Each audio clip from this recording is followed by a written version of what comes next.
How to transfer WhatsApp data between Android and iPhone. Hello everyone, this is Sabrina here to help you today.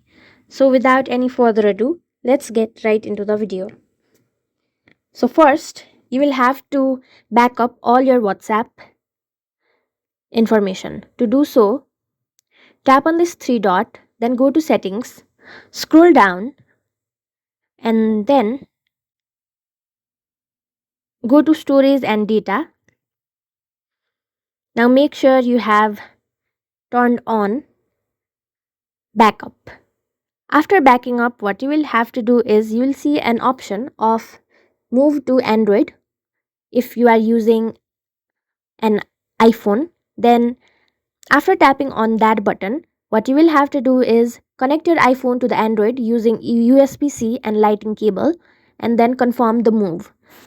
Wait for the move to complete and you will be done. So that's how you do it.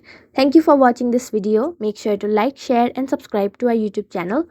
If you got any question, comment them down and I'll catch you in the next one.